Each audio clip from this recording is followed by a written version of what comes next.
Deputado adjunto Afonso faz críticas para o Departamento Nacional de Infraestrutura do Transporte, o DENIT. Centro de Cooperação Técnica do Interior, Cecote, assina parceria com o município de Pauini. E na edição do Bom Dia de hoje, você também vai ver os 192 anos de independência do Peru recebem homenagem na Assembleia Legislativa. E ainda, promotores de justiça do interior devem apresentar um diagnóstico sobre a educação nos municípios de atuação do Ministério Público Estadual. Olá, seja bem-vindo, você que acompanha ao vivo a programação da TV Assembleia.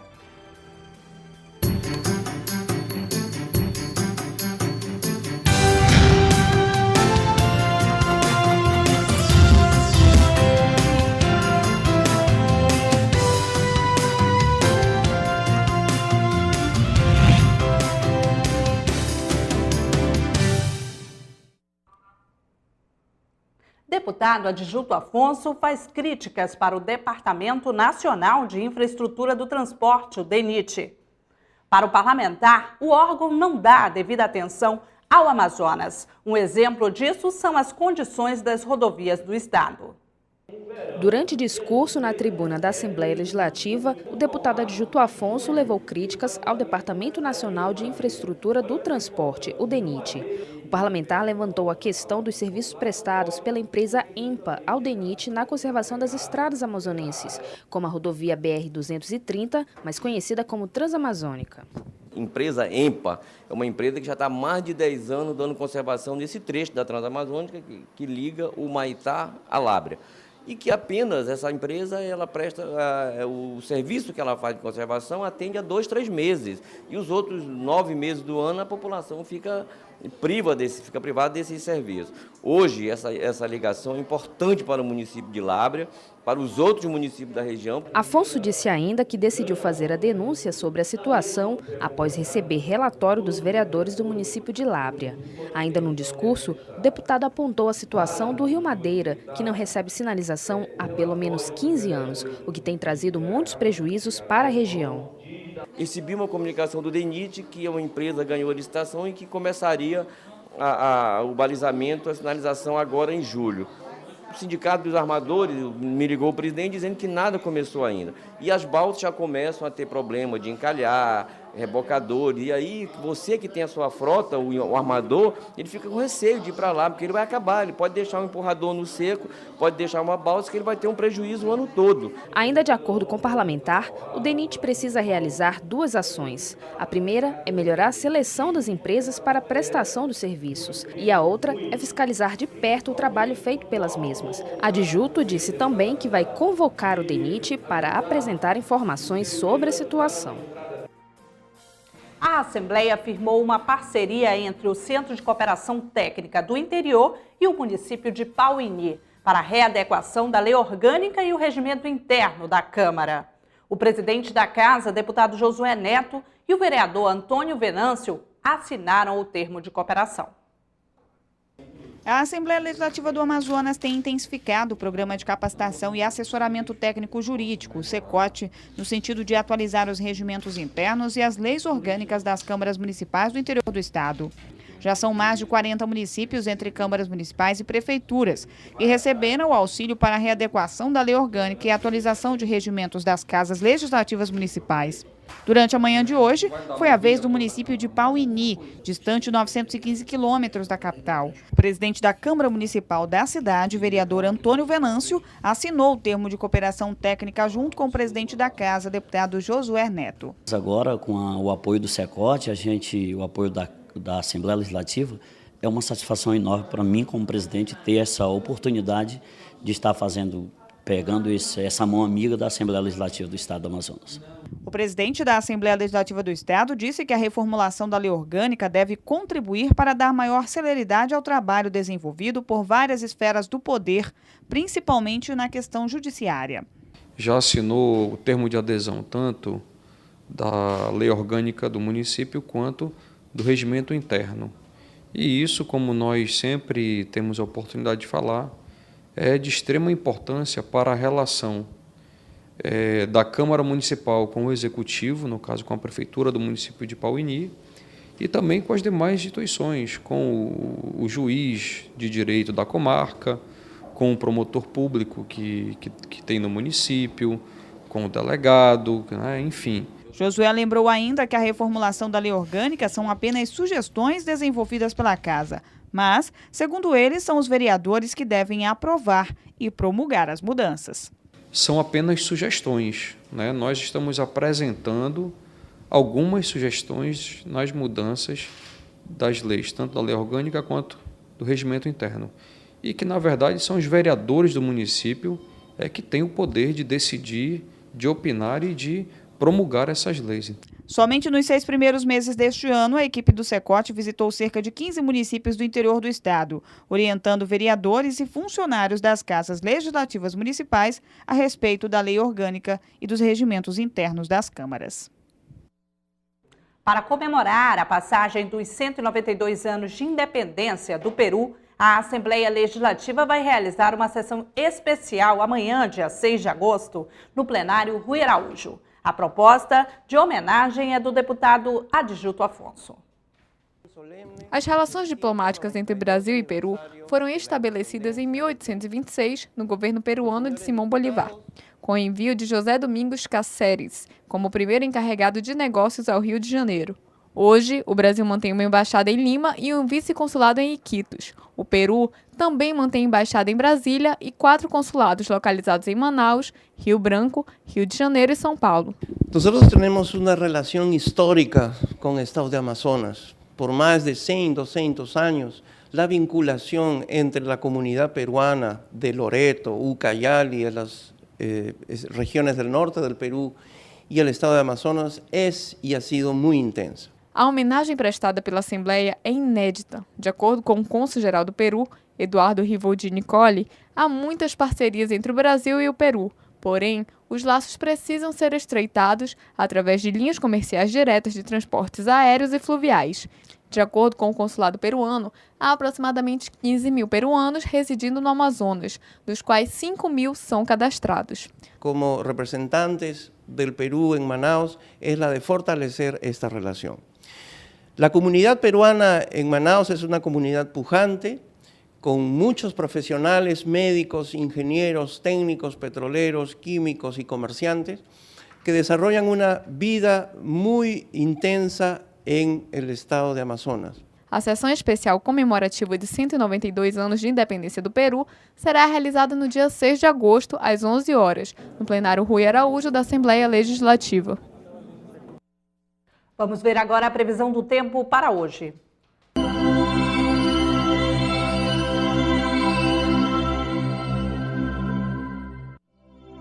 E a previsão do tempo para hoje em Manaus é de sol com poucas nuvens. A temperatura mínima será de 22 e a máxima de 30 graus. Para o município de Itapiranga, a previsão é de céu claro. A temperatura mínima será de 23 graus e a máxima de 30. A previsão para Maraã é de céu nublado com pancadas de chuva. A temperatura mínima será de 24 e a máxima de 30 graus. Veja a seguir, o Poder Legislativo Estadual anuncia melhorias no Centro Médico para esse segundo semestre de 2013. Não saia daí, voltamos já.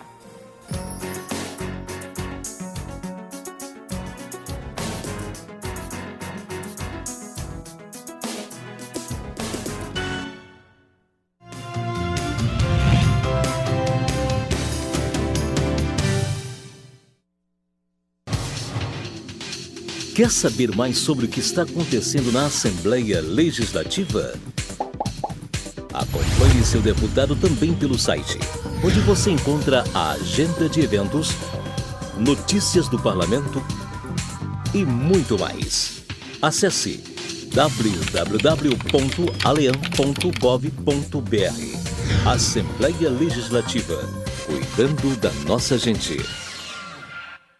Em casa, no carro ou no trabalho, você também pode acompanhar as atividades da Assembleia Legislativa através da rádio Aleam. Sintonize na FM 106,9 e não deixe de saber sobre projetos de lei, agendas e outros assuntos da Casa Legislativa Amazonense. Assembleia Legislativa do Amazonas, cuidando da nossa gente.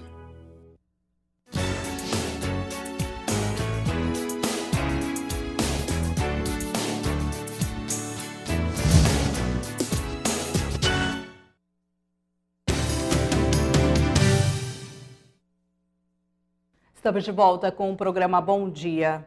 E no quadro Que Projeto é Esse de hoje, vamos conhecer um projeto que dispõe sobre a obrigatoriedade de escolas estaduais comunicarem o excesso de faltas de alunos. A autoria é do deputado Marcelo Ramos.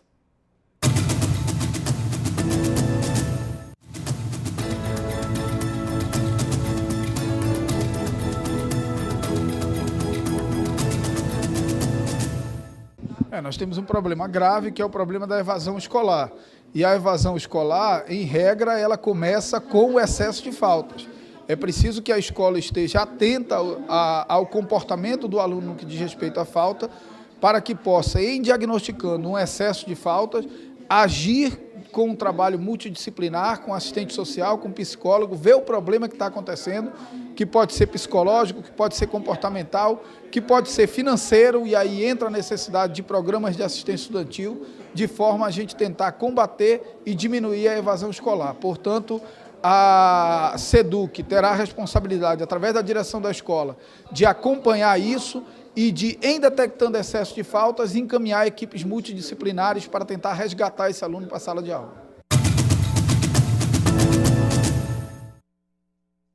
Promotores de justiça do interior devem apresentar um diagnóstico sobre a educação nos municípios onde existe a atuação do Ministério Público Estadual. A iniciativa surgiu durante reunião entre o MPE, trabalhadores da área e a Comissão de Educação da ALEAN, presidida pelo deputado Sidney Leite. Mais informações com a repórter Pérola Paula. Durante o encontro realizado na sede da Assembleia Legislativa com o presidente da comissão, deputado Sidney Leite, ficou acertado que serão reunidas informações como qualidade das escolas, disponibilidade dos professores, oferta e qualidade do transporte, alimentação escolar, entre outros. Dessa forma, o MPE e outras entidades vão ter a visão real do cenário da educação no interior. Além disso, o MPE já sinalizou que pretende agir nos casos que forem necessários. Pelo PTN, Abdala Frache visitou durante o recesso parlamentar o município de Uarini, distante a 570 quilômetros de Manaus. O parlamentar fiscalizou a reforma da feira da cidade. A ida ao município de Uarini foi no último sábado, dia 27. O deputado do PTN, Abdala Frache, visitou as instalações da Escola Municipal Azenilda Braga, reformada recentemente pela Prefeitura. O parlamentar fiscalizou a reforma do mercado público da cidade. Abdala Frache ainda entregou kits a pessoas afetadas pela enchente do rio. Presidente da Comissão de Direitos Humanos da ALEAN, o deputado afirma que a Prefeitura realiza ações de cidadania e garante os direitos humanos para a população da cidade. Percebemos que a cidade, nos últimos 7 meses, já teve uma mudança significativa. O prefeito preocupado não só com a questão administrativa da Prefeitura, mas também com a questão social. A gente já percebe que a questão dos direitos humanos lá estão cada vez mais preservados, a Prefeitura procurando ajudar e colaborar com a população nesse sentido. O parlamentar também participou da Marcha para Jesus, evento evangélico que reuniu milhares de fiéis. A Assembleia Legislativa anuncia melhorias no Centro Médico no segundo semestre de 2013. Para garantir a qualidade de vida aos servidores, algumas inovações são esperadas, como a instalação de um laboratório de coleta de exames clínicos e de imagem, além de novas especialidades médicas, como neurologia e endocrinologia. O projeto já foi apresentado aos diretores da casa e aguarda implementação. Atualmente, o Centro Médico da Assembleia já atua em diversas áreas, atendendo servidores e dependentes que têm a possibilidade de acompanhamento com educadores físicos, dentistas, fisioterapeutas, médicos e psicólogos. O objetivo é trabalhar principalmente a educação em saúde, trabalhando na linha da prevenção para que possamos não deixar as pessoas adoecer. Mas nós sabemos que as pessoas que trabalham na Assembleia, seus dependentes e os aposentados, alguns já têm algumas patologias. E para isso nós temos o centro médico, com alguns especialistas, que vai do clínico geral, ginecologista, o médico do envelhecimento, no caso sou eu, que faça esse atendimento, temos cardiologista, temos ortopedista para trabalhar já as patologias. Além de profissionais capacitados para atendimento e prevenção de patologias, a Assembleia também realiza constantemente palestras educativas de prevenção a doenças como hipertensão, diabetes, estresse e depressão, além de campanhas de vacinação contra a gripe e outras doenças, como febre amarela. Para o segundo semestre de 2013, algumas novidades são esperadas. A partir desse semestre vindouro, nós queremos ter o nosso laboratório, onde possamos fazer nossos exames, os exames mais simples, como exame de urina, exame de fezes, exame de sangue para dosar o colesterol, triglicerídeo, fazer as dosagens hormonais, como também um local que seja credenciado para fazer nossos exames de imagem. Também, já aprovado em reunião de diretoria, o credenciamento de alguns especialistas.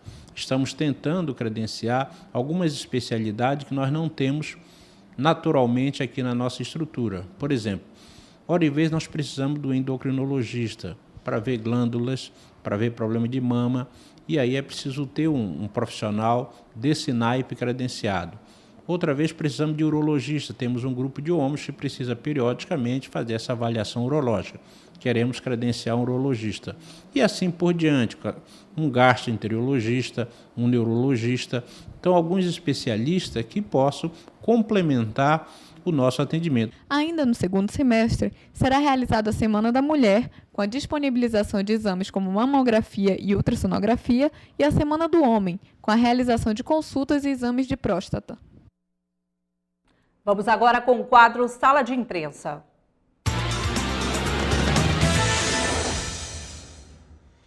Olá, bom dia, Adriano. Quais as notícias de hoje dos principais jornais da cidade? Olá, Amanda, muito bom dia. Bom dia para você que nos acompanha ao vivo pela TV Aleã. Estamos aqui para trazer as principais informações dos jornais impressos da nossa cidade. Neste dia, segunda-feira, né? Começa a semana. E hoje é Dia Nacional da Saúde. Vamos começar aqui com o jornal Amazonas em Tempo, que vai destacar: torcedor de Manaus é libertado. Ou seja, né, depois de 6 meses presos na Bolívia, os 5 corintianos, entre eles o amazonense Cleuter Barreto Barros, acusados de envolvimento na morte do adolescente Kelvin Espada, desembarcaram no Brasil. A gente acompanhou todo esse envolvimento durante a Libertadores da América aí, e havia um amazonense envolvido na morte aí do torcedor Kelvin Espada. Então, eles, durante o último fim de semana, todos os torcedores, eles foram libertados e agora não tem mais ninguém. Inclusive o torcedor amazonense também agora se encontra já no Brasil. Vamos agora aqui com o jornal A Crítica, saber qual é o destaque do jornal A Crítica. Vida sob ameaça. São 1.451 casas construídas em áreas identificadas pela Defesa Civil como de alto risco de desmoronamento. Todas elas permanecem ocupadas. Aí a gente tem que ter um certo cuidado, né? Porque a Defesa Civil faz o trabalho dela de reconhecer essas áreas de risco, saber as áreas que podem desmoronar ou não, mas as pessoas precisam ter a consciência de também não construir casas nesses locais. A gente entende a população também em relação à questão a não ter onde morar e tudo mais, mas as pessoas precisam ter consciência, não pode construir uma casa onde há a possibilidade de cair.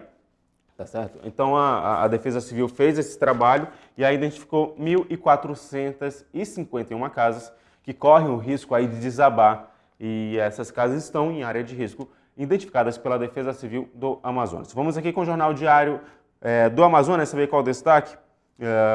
No primeiro semestre, TCU condena gestores do Amazonas em 4 milhões de reais.